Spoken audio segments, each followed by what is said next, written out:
नमस्कार प्रिय छात्रों, आराधना हिंदी साहित्य में आपका स्वागत है। आज हम आदिकाल की प्रमुख प्रवृत्तियों और उनके प्रमुख कवियों को लेकर प्रस्तुत हैं। तो आदिकाल का जो समय है वो 10वीं शताब्दी से 14वीं शताब्दी तक होता है। ये आपको याद रखना है, जो हमने पिछले कक्षा में इसको पढ़ा था। और भाषा परिवर्तन में इस काल का विशेष महत्व रहा है, क्योंकि पहले ये अपभ्रंश के साथ ही लोक भाषा का विकास हुआ। फिर हजारी प्रसाद द्विवेदी के शब्दों में 10वीं शताब्दी के बाद लोक भाषा, जो कि लिखित रूप से हमारे सामने क्या है, लोक भाषा आती गई और अपभ्रंश से आगे बड़ी भाषा वो दिखाई दी। यानी पहले क्या था, लोक भाषा था, अपभ्रंश था, और फिर उसके बाद लोक भाषा का विकास हुआ। इस तरह से क्या है, आदिकालीन साहित्य की भाषा आगे बढ़ी। पहली प्रवृत्ति ये थी। दूसरा था कि राजाओं को नायक बनाकर उसके चरित्र काव्यों को क्या है, रचा गया था। चरित्र काव्य उसमें लिखे गए और इस परंपरा को रासक ग्रंथ, कीर्तिलता और कीर्ति पताका जैसे रचनाएं इसमें आती हैं। तीसरी प्रवृत्ति यह थी कि वीर रस की रचनाएं लिखी गई थीं। वीर रस और जो राजा महाराजाओं के युद्धों का चित्रण उसमें किया गया था, जिससे वो उनमें वीरता को प्रदर्शित किया जा सके। चौथी प्रवृत्ति थी बौद्ध नाथ और सिद्ध कवियों के उपदेशपरक काव्य को रचा गया था, जिसमें मुख्य थे परमात्मा प्रकाश, भविष्यत कहा, पौंचर्यु आदि। चौथी विशेषता थी, जो कि एक बड़ी विशेषता मानी जाती है, ये विशेषता थी कि अमीर खुसरो की खड़ी बोली का प्रयोग आया। यानी पहले अपभ्रंश, फिर उसके बाद क्या आया, खड़ी बोली लोक भाषा के रूप में आई। अब अमीर खुसरो की कव्वालियाँ, गीत, पहेलियाँ, दोहों में खड़ी बोली का प्रयोग होने लगा। अब सूफी मत का प्रभाव से कहीं कहीं उर्दू और फारसी के शब्द भी देखने को मिलते हैं। अब इस युग में रासो काव्य की प्रधानता थी। रासक रसायन से जोड़ा गया और प्रमुख रचनाएं थे चंद्रवरदाई की पृथ्वीराज रासो, जिसके प्रामाणिक होने पर विद्वानों के विचार विमर्श चलते आ रहे हैं। अगली जो थी प्रमुख भाषाएं इस प्रकार रही कि पहला राजस्थानी मिश्रित अपभ्रंश था, लोक भाषा और देश भाषा थी। मैथिली मिश्रित अपभ्रंश भाषा, और इसके अतिरिक्त अवहट, डिंगल, पिंगल आदि का प्रयोग भी किया गया। यानी भाषाई दृष्टि से आदिकाल अपने आप में प्रमुख मानी जाती है। अब इसकी प्रमुख रचनाएं हैं, चंद्रवरदाई जो कवि हैं वो चंद्रवरदाई हैं, विद्यापति, अमीर खुसरो, अब्दुल रहमान का कवि स्वयंभू और पुष्पदंत। ये ही क्या है, प्रमुख कवि इस आदिकाल के माने जाते हैं, जिनकी रचनाएं हैं पृथ्वीराज रासो चंद्रवरदाई कृत, परमाल रासो जागनिक कृत, विद्यापति की पदावली विद्यापति कृत, कीर्तिलता विद्यापति कृत, कीर्ति पताका भी विद्यापति कृत है, संदेश रासक अब्दुल रहमान कृत, पौंचर्यु स्वयंभू, भविष्य कथा धनपाल, परम प्रकाश जोइंदु, अमीर खुसरो की पदावली अमीर खुसरो कृत। तो ये प्रमुख रचनाएं आपको याद करना है, जो कि आदिकाल की रचनाएं हैं और इनके कवियों के नाम। कवि और प्रमुख रचनाएं ये मोस्ट इम्पॉर्टेंट है, और इसी को आपको क्या करना है, लर्न करना है आदिकाल के प्रमुख कवि और रचनाओं के रूप में। ठीक है। अब हम आते हैं भक्ति काल की तरफ। भक्ति आंदोलन के उदय का जो सामाजिक और राजनीतिक कारण था, क्या था? भक्ति काल का समय 1375 के बाद से भक्ति काल का प्रारंभ माना जाता है, और यहाँ से 1375 से लेकर 1700 तक का समय, जो कि अकबर के शासनकाल तक धीरे धीरे क्या है, मुगलों के शासकों का शासन था, और अकबर के शासनकाल तक मुगल शासन की जड़ें गहरी थी और मुगल शासकों का हिंदू जनता पर अत्याचार होता जा रहा था।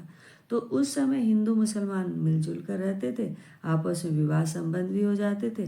धर्म के अंतर में एक ही परिवार में हिंदू मुसलमान तो बन गए, पर धर्म की परिभाषा, धर्म का स्वरूप दोनों प्रकार के धर्मों में कम होने लगा और हिंदुओं में धीरे धीरे जाति को अधिक महत्व दिया जाने लगा और एक वर्ग दूसरे वर्ग से घृणा और द्वेष करने लगी। यहीं से द्वंद्व शुरू हुआ। अब जाति धर्म के अतिरिक्त पूरे भारतवर्ष में 2 प्रकार के परिवार थे।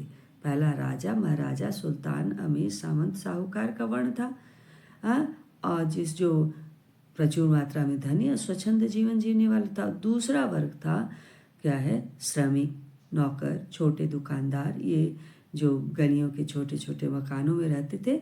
इनके लिए हर दिन की आवश्यकता पूरी करना कठिन था और निर्धन व्यक्तियों को ही शासन के प्रमुख कर्मचारी लूट लेते थे और यह सामाजिक पतन की चरम सीमा थी। यानी एक शोषक था, एक शोषित, यानी 2 ही प्रकार के की व्यवस्था उस समय थी।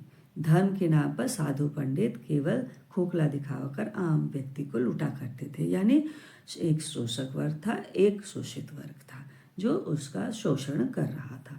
2 ही वर्ग थे और इस प्रकार पूरा 2 वर्गों में बटा हुआ था और जन सामान्य अपनी मर्यादा खो रहा था। तो धर्म का स्वरूप धीरे धीरे क्या है, खत्म होता चला जा रहा था। तो वैदिक युग के बाद बौद्ध, जैन, नाथ, सिद्ध जैसे संप्रदायों से पूरा भारतवर्ष बंट गया था और हर संप्रदाय एक दूसरे का विरोधी हो गया था। यानी सभी धर्म क्या है, अपने आप को क्या है अधिक क्या है महत्व देने लगा था। इस तरह से दोनों में क्या है, असुरक्षा की भावना भी आ गई थी। और धर्म का पालन करे जिससे उसे ज्ञान प्राप्त हो और सुरक्षित भी रहे, ये एक बड़ा प्रश्न उनके सामने आ गया था। तो भारत के इस पतन का चरम बिंदु भक्त कवियों ने उनका दायित्व निभाया। जब इस समय के धर्म संप्रदायों में बटा समाज था तो लोगों के बीच में क्या आ गया था, धर्म के प्रति क्या है, एक विमनस्यता की भावना आ गई थी और कबीर ने निर्गुण ब्रह्म की उपासना पर बल दिया। भक्त और निर्गुण ब्रह्म की उपासना जिसे हिंदू और मुस्लिम दोनों मान सकते थे, और जायसी ने सूफी मत को महत्व दिया जिसमें आत्मा और परमात्मा को, ईश्वर को परमात्मा मानकर ईश्वर को नायक और मनुष्य को नायिका मानते हुए धर्म का नया मार्ग अपनाया। तो और तथा सूर ने क्या है, कृष्ण भक्ति को अपनाया, कृष्ण भक्ति को अपनाया और तुलसी ने राम भक्ति को, रामायण का अवधी भाषा में लेखन किया जो कि रामचरितमानस है और जिसमें मर्यादा भगवान राम की उपासना पर बल दिया और सबसे बड़ा धर्म बताकर जनता का मार्गदर्शन किया। तो इस तरह से भक्ति काल में कबीर, जायसी, सूर और तुलसी का विशेष रूप से महत्व है। इन 4 कवियों ने भक्ति काल में धर्म के ज्ञान को प्रसारित और प्रचारित किया। राइट, अब हम आते हैं भक्ति काल के प्रमुख संप्रदाय और उसका आधार क्या था। तो भक्ति काल कवि धर्म मार्ग को दिखाने वाले थे, यानी धर्म के मार्ग को आगे बढ़ाने वाले थे। तो धर्म इस प्रकार था, 2 प्रकार का था, साकार और निराकार ब्रह्म के उपासक थे। साकार ब्रह्म के उपासक सूर और तुलसी थे और निराकार के कबीर और जायसी थे। ये 2 धाराएं क्या है, आगे बढ़ रही थीं। ये एक ज्ञान मार्गी धारा था और दूसरा था प्रेम मार्गी, यानी ज्ञान मार्गी और प्रेम मार्गी धाराएं आगे बढ़ रही थी। ज्ञान मार्गी धारा के विचारधारा ईश्वर को निर्गुण उपासना की ओर ले जा रहे थे और प्रेम मार्गी सखा भाव से, दास भाव से उसकी उपासना कर रहे थे। अब प्रेम मार्गी 2 प्रकार से ईश्वर की उपासना की जा रही थी। जो प्रेम मार्गी था 2 प्रकार के उपासना पे बल दे रहा था, एक था राम भक्ति शाखा और दूसरा था कृष्ण भक्ति शाखा। अब भक्ति काल में ही गुरु शिष्य परंपरा भी बनी थी, बिना गुरु के ज्ञान नहीं मिलता। इसलिए मुख्य कवियों के गुरु इस प्रकार से हैं, जो कि मोस्ट इम्पॉर्टेंट है, आपको याद रखना है वस्तुनिष्ठ क्या है प्रश्नों के लिए। तो कबीर दास के जो गुरु थे वो रामानंद थे, तुलसीदास के नरहरिदास, सूरदास के वल्लभाचार्य, जायसी के गुरु शेख बुरहान और सैयद अशरफ। तो इन 4 कवियों के गुरुओं को आपको विशेष रूप से याद करना। अब बल्लवाचार्य के शिष्य अष्टछाप के कवि के रूप में विख्यात थे और उनके नाम यानी अष्टछाप के कवियों के नाम भी आपको याद करने हैं। सूरदास, कुंभन दास, परमानंद दास, कृष्णदास, गोविंद स्वामी, चित स्वामी, नंददास और चतुर्भुज दास ये माने जाते हैं। भक्ति काल के प्रमुख प्रवृत्तियां क्या थी? पहला था कि समन्वय की भावना। और भक्ति काल में हिंदू मुसलमान में भेदभाव था, धर्म ऊंच नीच का भेदभाव था। तो इस समय में तुलसीदास और कबीरदास ने पूरे समाज में एकता के सूत्र को बांधने का प्रयास किया और कबीर ने निराकार की उपासना पर बल दिया था और तुलसीदास ने साकार अपने काव्य में दिया था और जात पात की भावना को ऊपर उठाकर एक सूत्र में बांधने का प्रयास किया। तो ये समन्वय की भावना उनके अंदर आई। और दूसरा था ज्ञान कर्म साधना का संदेश। भक्ति काल के कवि ने निर्गुण ब्रह्म की उपासना पर बल दिया और सूफी विचारधारा के से ज्ञान प्रदान किया। और तुलसी और सूर्य ने सगुण और तो निर्गुण और सगुण 2 धाराएं उस समय चल रही थी। और गुरु की महत्ता, तीसरा क्या थी प्रवृत्ति? गुरु की महत्ता। भक्ति काल में सभी कवियों के गुरु थे और जिन्होंने भक्ति और ईश्वर का ज्ञान दिया। केवल कबीरदास के जो रामानंद स्वामी गुरु को गुरु मान लिया था और विधिवत उन्होंने शिक्षा प्राप्त नहीं की थी, लेकिन अपना गुरु मानकर उन्हें ही आगे बढ़ाया था। अब वो कहते हैं कि बिना गुरु के कबीर अपने काल में सदा हमेशा क्या है, गुरु के का महत्व के वर्णन वो करते हैं और गुरु के बिना ईश्वर की प्राप्ति नहीं है। इसलिए उन्होंने कहा गुरु गोविंदो खड़े काके लागू पाँव, बलिहारी गुरु आपने गोविंदियो बताए, कहकर उन्होंने हमेशा क्या है गुरु की महिमा का ही गुणगान किया है। और चौथा था आडंबर का विरोध। भक्ति काल में आडंबर और पाखंड बहुत अधिक बढ़ गया था, इसलिए ऐसे विषम समय में कवियों ने आडंबर और पाखंड का विरोध किया था। हाँ, इसका इन्होंने विरोध किया था आडंबर और पाखंड का। अब विभिन्न मतों की प्रधानता भी थी, क्योंकि एक तरफ साकार निराकार उपासना के साथ साथ हठ योग और कुंडलिनी जागृत हो रहा था। तो कबीर के काव्य में कुंडलिनी और उलटबासी बहुत विस्तार से संदेश दे रहा था और हठ योग के अतिरिक्त वैष्णव मत का प्रमाण भी दर्शनीय था। तो भक्त कभी ईश्वर को मित्र, कभी पति, कभी सखा के रूप में देखते। तो इस तरह से विभिन्न मत इस समय एक साथ चल रहे थे। भक्तिकालीन संप्रदाय में भक्ति काल में धर्म का उपदेश देने के लिए अनेक संप्रदाय थे, जैसे संत संप्रदाय, कबीर पंथ प्रवर्तक थे, छत्तीसगढ़ी के धर्मदास थे, घनौती शाखा के भगवान गोसाई प्रवर्तक थे, सिख संप्रदाय के गुरु नानक देव थे, उदासी संप्रदाय के श्री चंद प्रवर्तक थे, निर्मल संप्रदाय के गुरु गोविंद सिंह प्रवर्तक थे, अकाली के निसंग प्रवर्तक दादू पंथ दादू दास प्रवर्तक, निरंजनी संप्रदाय जगन तथा अन्य प्रवर्तक, बाबरी ग्रंथ रामानंद प्रवर्तक थे, शिव नारायणी संप्रदाय गुरु दुखरण प्रवर्तक थे। तो इस तरह से और दीन इलाही अकबर प्रवर्तक थे। तो निर्गुण और सगुण कवि उनका भक्ति काल में जितने भी काव्य थे वो 2 धाराओं में था, एक है निर्गुण और दूसरा सगुण। निर्गुण भक्ति धारा के 2 भाग थे ना, ये बहुत ही इम्पोर्टेंट है, इसको याद कर लीजिएगा, है ना। निर्गुण और सगुण 2 धाराएं तो चल रही थी भक्ति काल में, लेकिन निर्गुण भक्ति धारा में भी 2 भाग थे, एक ज्ञान आश्रय थी, एक प्रेम आश्रय थी।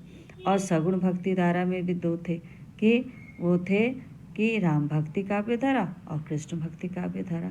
तो इस तरह से भक्ति परंपरा के को हम इस तरह से समझ सकते हैं कि भक्ति धारा क्या है। एक भक्ति धारा थी, ये भक्ति धारा है, उसमें पहला निर्गुण, फिर सगुण में विभक्त हुआ, फिर ज्ञानाश्रय प्रेमाश्रय में निर्गुण विभक्त हुआ, और सगुण क्या है, राम भक्ति शाखा और कृष्ण भक्ति, इस तरह से चलते हुए आगे बढ़ रहे थे। और इसमें प्रमुख कवि कौन थे? कबीर, जयसी, तुलसी और सूरदास।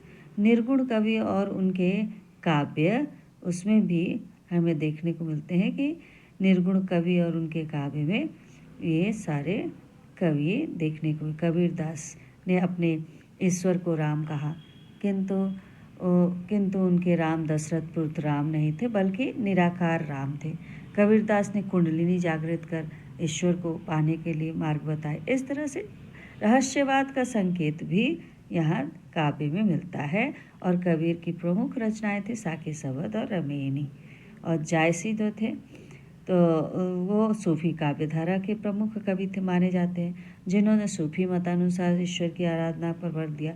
उनकी जो रचनाएं थी पद्मावत, अखरावट, आखिरी कलाम, लहरनामा, चित्ररेखा और कान्हावत।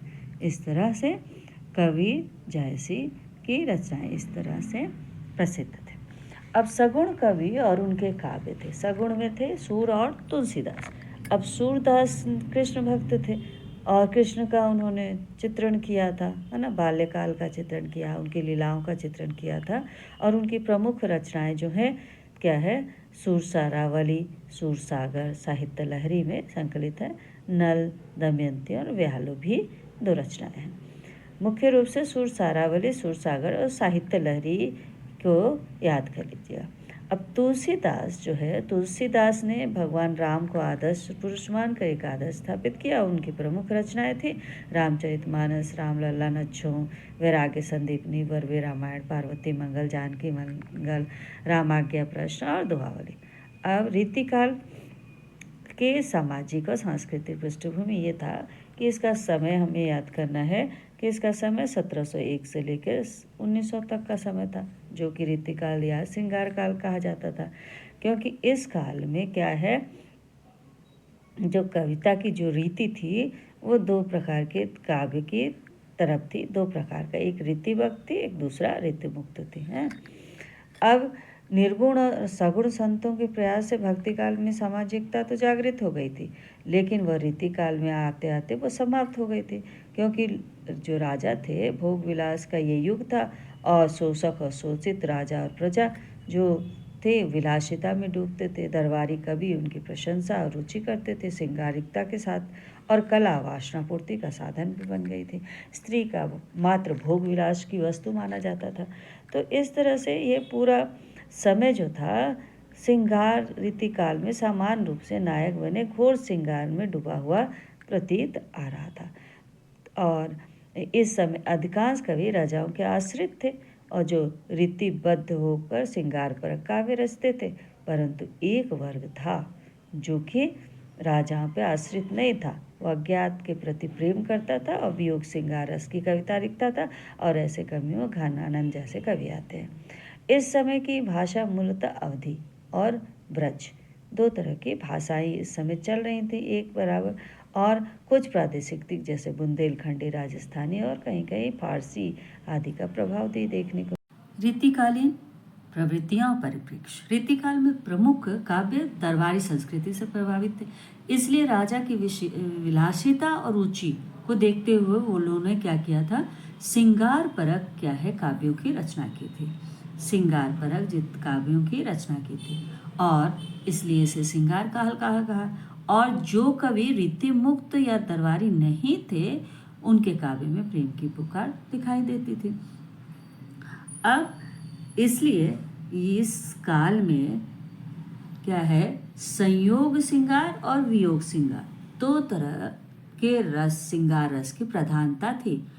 इस काल के प्रमुख प्रवृत्तियां थी लौकिक श्रृंगार की प्रधानता। इस काल के समस्त कवि 3 श्रेणियों में विभक्त थे, सभी जानते हैं, रीतिवत, रीतिमुक्त और स्वच्छंद, है ना। अब कुछ कवियों ने वीर रस की कविता भी रची और प्रमुख रूप से श्रृंगार रस के काव्य रचा गया। दूसरी प्रवृत्ति ये थी कि दरबारी संस्कृति में काम वासना। इस काल के कवि राजाओं के दरबार में रहते थे और राजाओं की रुचि के अनुसार वो काव्य रचा करते थे। और कवि चाहे तो राजा के आश्रय में हो या सामंतों के, छोटे छोटे जमींदारों के हो, वो नायिका के शारीरिक सौंदर्य का, नक्सिक का वर्णन करते थे। और इस समय राधा कृष्ण के भी सामान्य नायक नायिका बन गए थे और उनके विलासिता का चित्रण करना उनका मुख्य उद्देश्य था। बिहारी का क्या इसका सबसे बड़ा उदाहरण था। अब तीसरी प्रवृत्ति थी परकीय प्रेम का वर्णन। पर किया प्रेम का वर्णन इसकी तीसरी प्रवृत्ति बन गई थी। इस समय के काव्य में पत्नी से अलग प्रेमिका का चित्रण था। प्रेमिका का संयोग और वियोग दोनों रूपों का चित्रण इसमें था। और इस समय नारी भोग विलास की वस्तु थी। प्रेमिका सभी कवियों के प्रमुख वर्ण विषय हुआ करते थे, जिसे रीति मुक्त काव्य धारा में वासना रहित प्रेम का वर्णन किया गया। चौथी प्रवृत्ति थी अलंकारों की प्रधानता। रीतिकाल के काव्य में अलंकारों का छंदों पर विशेष ध्यान दिया गया। केशवदास इस काल के प्रमुख कवि माने जाते हैं। छंद और अलंकार का पूर्ण रूप से चित्रण करना केशव की प्रवृत्ति थी और उन्हें क्या कहा गया? कठिन काव्य का प्रेत भी कहा गया।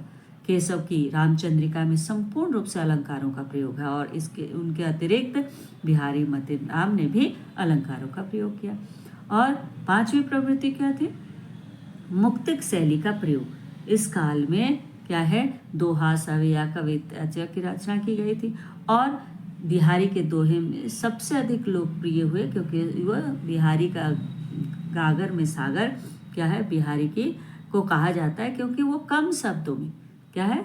अधिक से अधिक मनोभावों को बहुत विस्तार से उन्होंने प्रस्तुत किया था। तो छठा क्या है? ब्रजभाषा का प्राधान्यता, यानी उस समय की जो भाषा थी वो ब्रजभाषा थी सभी कवियों की, और ब्रजभाषा उस काल की प्रमुखता थी, ये याद कर लीजिएगा, इम्पोर्टेंट है। और सातवीं प्रवृत्ति थी प्रकृति का उद्दीपन रूप में चित्रण। रीतिबद्ध और रीतिमुक्त कवियों ने प्रेम की अभिव्यक्ति की थी, है ना? प्रेम की प्रकृति के विशेष योगदान का वर्णन किया था और संयोग के समय प्रकृति के आनंद देने और वियोग के समय मन की पीड़ा को मिटाने का विशेष योगदान दिखाया था। तो इस तरह से 7 प्रवृत्तियों के साथ क्या है? रीतिकाल को समझा जा सकता है। अब रीतिकाल साहित्य के प्रमुख भेद थे कि इस कविता को 3 भागों में विभक्त किया गया था: रीतिबद्ध, रीतिमुक्त और रीति सिद्ध। अब रीतिबद्ध कौन थे ये जानिए। रीतिबद्ध किसको कहा जाता है? जिन कवियों ने रस, छंद, अलंकार के आधार पर काव्य रचा उसे रीतिबद्ध कहा गया। यानी रस, छंद, अलंकार को आधार मानकर जिसने भी अपनी कविता रचा, काव्य रचा, उसको रीतिबद्ध कहा। इसमें कौन कौन प्रमुख थे? बिहारी, केशव, पद्माकर, देव, आलम। और इन्होंने अपने काव्य में संयोग वियोग दोनों श्रृंगार रस का चित्रण किया था। छंद और मात्राओं का विशेष रूप से उन्होंने ध्यान दिया था। ये हुए रीतिबद्ध कवि बिहारी, केशव, पद्माकर, देव और आलम। और इन्होंने रस और छंद अलंकार के आधार पर रचना रची थी। दूसरे आते हैं रीतिमुक्त कवि। जिन कवियों ने दरबारी परंपरा का निर्वाह नहीं किया था वे रीतिमुक्त थे, यानी दरबार के किसी भी नियमों का पालन नहीं किया था। और जैसे घनानंद, आलम, बोधा, ठाकुर आदि कवि हैं। इनके काव्य में अज्ञात प्रिय या कृष्ण के प्रति विरह वेदना का वर्णन भक्ति काल के समान मिलता है। इन कवियों ने गोपियों की कृष्ण के विरह की वेदना का सुंदर चित्रण किया, यानी वियोग श्रृंगार का चित्रण अधिक किया है। तो हमें याद रखना है कि ये दरबारी क्या है? कवि नहीं थे, वो रीति मुक्त थे। उन्होंने किसी राजा के आश्रित किसी कविता का वर्णन न करके कृष्ण के विरह वेदना में गोपियों का चित्रण किया था, है ना? और अंतिम तो है वो रीति सिद्ध कवि। रीति सिद्ध कवि क्या है? ये वह कवि हैं जिन्होंने रीति की परंपरा, रूढ़ियों, लक्षणों का पालन किया था। रीति यानी नियमों का पालन किया, परंपराओं का, रूढ़ियों का, लक्षणों का पालन करके स्वतंत्र रचनाएं लिखते थे। रीतिबद्ध और रीति सिद्ध कवियों में यह अंतर है कि जो लक्षणों के आधार पर, रूढ़ियों के आधार पर रचना करते हैं वे रीति सिद्ध कवि कहलाए, और जिन्होंने लक्षण से, रूढ़ियों से स्वतंत्र होकर रचना की वो रीति सिद्ध कहलाए। इसमें प्रमुख कवि थे बिहारी, बेनी वाजपेयी, शंभुनाथ सिंह और द्विज देव जी थे, है ना? तो ये हमारे 3 परंपराएं आकर रीतिवक्त हुए में समाप्त हुई। धन्यवाद। Please like, subscribe and share.